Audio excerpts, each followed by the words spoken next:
Bénissez, Seigneur, la nourriture que nous allons prendre. Amen.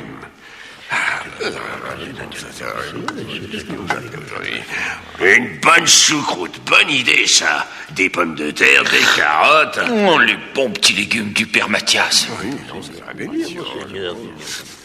Ah, la jeunesse, quelle merveille! Que vas-tu nous planter, là? Et des petits pois, mon père. Et là. Des petits pois, là aussi, des petits pois. Ça fera beaucoup de petits pois, mon fils. Il en faut des milliers pour mon expérience. Voyez, mon père. Ici, il n'y a que des petits pois à cause verte, là à cause jaune. Hein? Ici à fleurs blanches, là à fleurs mauves, ici des plants courts, là des longs. Quelle énergie, mon fils, il y en a des milliers. Et que vas-tu en faire? Les croiser, les hybrider, mon père, et voir ce que ça donne sur plusieurs générations.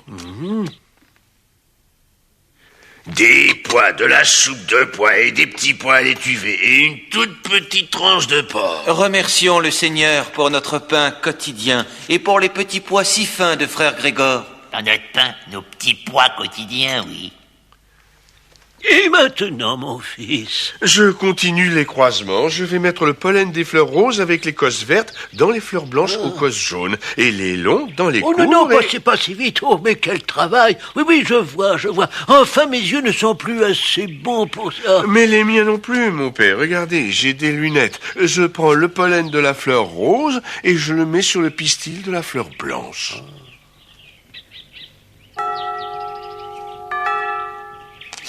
Venez, mon père, on nous appelle pour le repas. Non, mon fils, laissez-moi, je voudrais voir le coucher du soleil une dernière fois. Mais mon père, vous allez prendre froid. Oh, ne t'inquiète pas, j'ai vécu très très longtemps, n'oublie pas, je serai toujours près de toi. Je sais que tu fais un travail important. Et maintenant... Oui, mon père. Donne-moi ta bénédiction. Ah oui. Amen. Domine Patris et Filii et Spiritus Sancti. Va,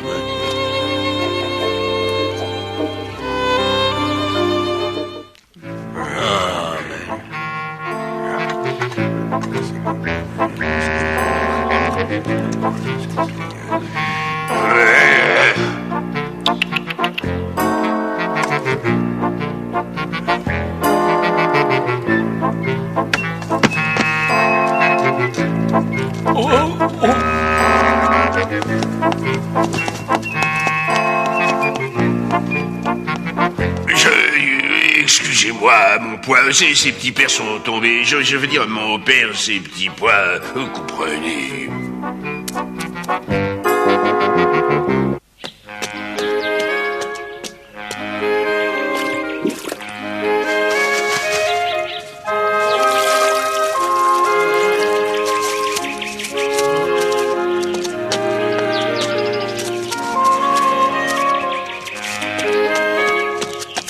Frère Grégor, qu'avons-nous comme légumes pour le repas du soir?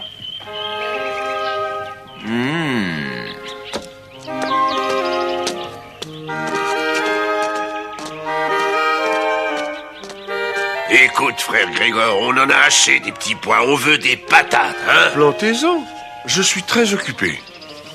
Bon, pour commencer, on va arracher ces petits pois.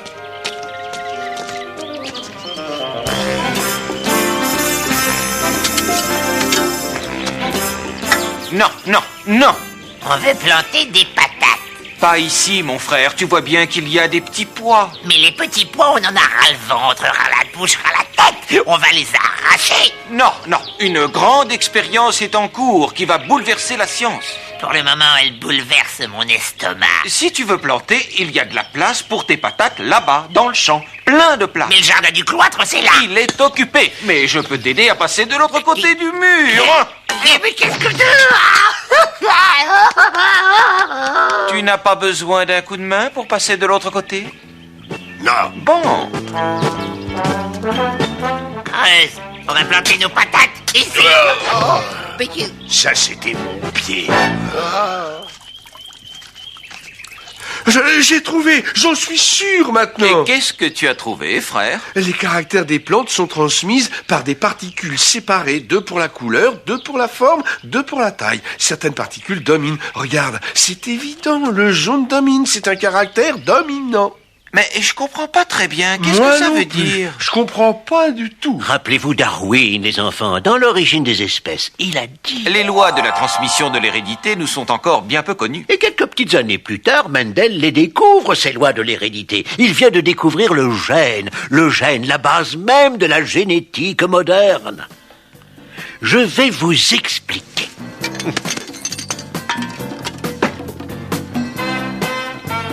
Chaque petit pois a 2 gènes pour déterminer sa couleur, un jaune et un vert. Mais le jaune domine. S'il se trouve avec un gène vert, le jaune l'emportera et le petit pois sera jaune. Et à la génération suivante, voyez donc ce qui se passe. Cette fois encore, c'est le caractère jaune qui domine là et là. Mais ici, nous retrouvons 2 gènes verts. Et la couleur verte, qui avait disparu à la seconde génération, réapparaît à la 3e. Donc, grâce à la reproduction, qui mélange les gènes des ascendants, on obtient la merveilleuse variété de vie que nous connaissons.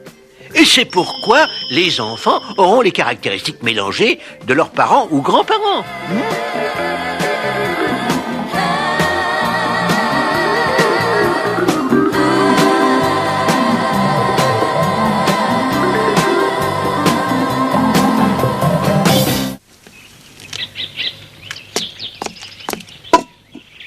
Oui, 20 ans de recherche, mais maintenant je peux présenter le résultat de mes travaux à la Société scientifique de Brno. La transmission des caractères héréditaires se fait de la façon suivante. Les corpuscules s'assemblent selon des données que je peux définir mathématiquement comme étant de l'ordre. Messieurs, le résultat de mes travaux.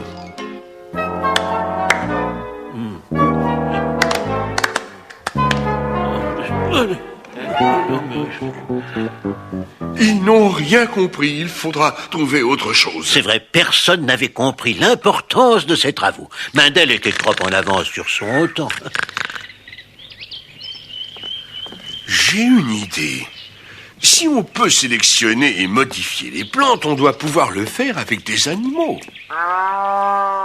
Des vaches?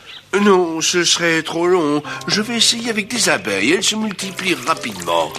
Et c'est pour quoi faire? C'est pour éloigner les abeilles. Elles n'aiment pas la fumée. Je peux voir? Oh, moi non plus, je n'aime pas la fumée. Qu'est-ce qu'on fait maintenant? On va créer de nouvelles variétés d'abeilles qui produiront beaucoup de miel. Pour commencer, je prends la reine de cet essaim et je la mets dans une ruche neuve avec un peu de miel. De cette ruche-là, je prends quelques mâles que je mets avec la reine. Bien sûr, c'est un travail qui va prendre quelques années. Bien sûr.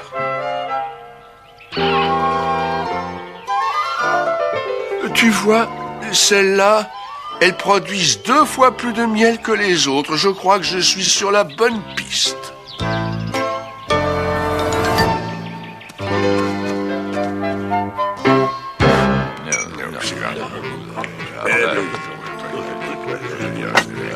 Et qu'est-ce que c'est, ça?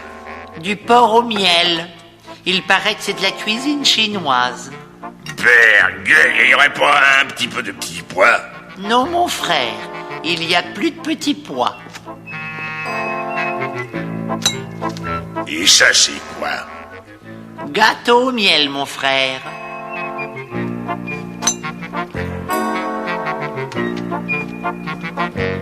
Ça, mon frère, c'est du miel. Bergue.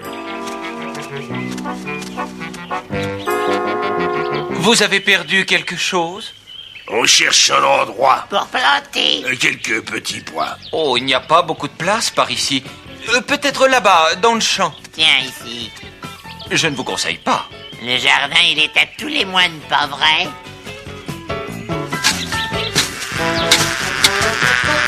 Qui c'est, cela? On y va? En avant toutes!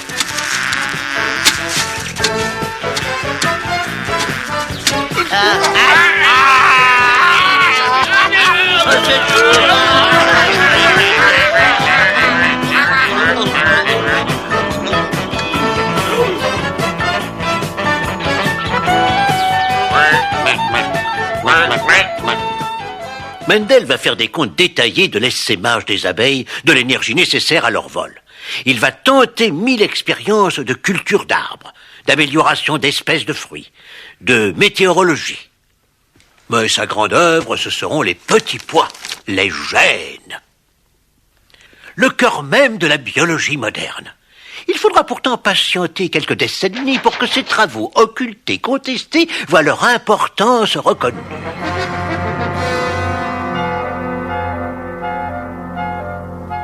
C'est par le plus grand des hasards que Mendel a élaboré cette théorie qu'il veut ériger en loi.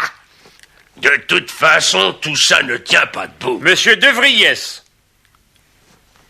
Messieurs, ces lois que décrit Mendel, elles s'appliquent aussi à toute une série de végétaux. Et elles régissent aussi tout le monde animal. Alors pourquoi pas celui des hommes, hein? Mendel a donc bien découvert les gènes.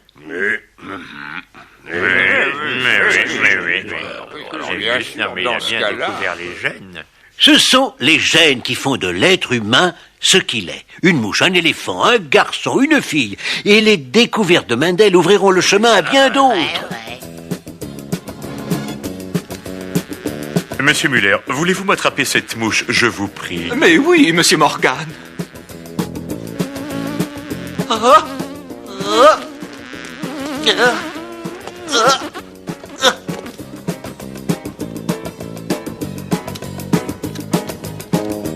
Les gènes se trouvent dans ces petites baguettes, les chromosomes.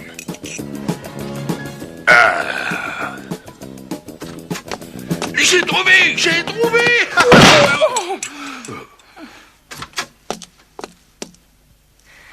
Qu'avez-vous trouvé, monsieur Avery? Dites-le-moi. Que les gènes sont en fait une longue molécule, l'ADN. L'ADN, c'est la vie.